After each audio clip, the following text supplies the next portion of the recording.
Call of Duty Black Ops 4 Rampart-17 Weapon Review. Anyway, the Rampart-17 is, I'd say, a pretty decent weapon now that has been buffed a little and you put the right attachments on it. This weapon's stock is, the stock weapon without any attachments on it is not that great. But if you put the right attachments on it, you can balance out some of its weaknesses a little. Anyway, the Rampart-17 actually has pretty similar stats to a gun that we've already seen in the past in Black Ops 3 called the Man of War. But anyway, in case you don't get the point, this thing is a high damage, low rate of fire type auto rifle. aka it deals the most amount of damage, has a decent amount of range, although it is less than some of the others. And then you have the fire rate, which is pretty slow, although I've seen slower ones. Then you have accuracy, which basically is the recoil on this weapon, which is okay. It's better than before, but it still needs some help from, like, sights and whatnot. Like, the iron sights are pretty good on this weapon alone, but you're going to need a little bit more on the stat side. That's kind of why I use the red dot sight, just to get that stat up there. Anyway, you get 3 mags when you respawn and without crash and whatnot. And the rounds in those magazines, unless you have extended mag or hybrid mag, you get 30 rounds. The attachments that I have on right now is the reflex sight. Although I do also run around with the iron sights every now and then. Then you have high caliber, which basically makes it so you get more damage on headshots. And then you have FMJ, just because of, well, sometimes I like to shoot through walls and whatnot, and also armor can be a bit annoying.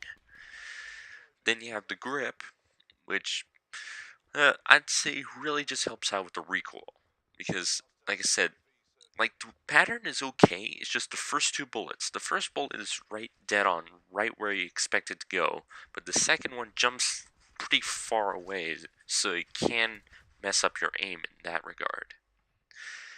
And then you have fast mags, because I'd say compared to all the other assault rifles in the reload speed, I'd say this one is comparable to an LMG, to a fast reloading LMG.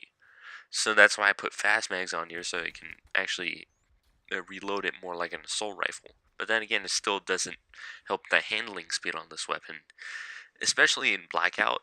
I noticed, because it feels like it takes some time to actually aim down sight. But then you can have gun ho and a bunch of other stuff on multiplayers to help you out on that regard. But anyway, for one attachment which I really want to equip now, but I don't have it unlocked yet, which is high caliber 2. Basically, it ups the damage even more and makes it so it's from the chest up instead of just a head.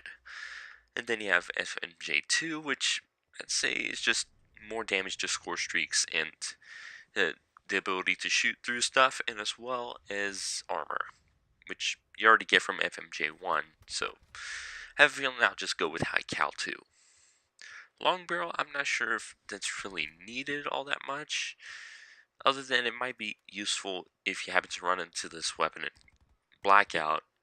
It's going to be a helpful attachment. Other than that, I'd say this weapon is pretty good in some situations. It's not perfect, it's not the best gun, in my opinion. It's not my favorite gun as well, but I can use it and I can get in the feel of it. But one thing I can tell you is that you may like it, because there's some people out there that can really use this thing effectively. So go out there, try it a little, get some attachments unlocked so you can actually get a loadout for it and actually make it good. But overall, it's a pretty niche auto rifle, and like most niche auto rifles, it comes down to your skill and the attachments that you have on the weapon. But anyway, I'll see you guys later in another video. Go ahead and slap that like button, hit the comment section. You know, it works. I'll see you guys later.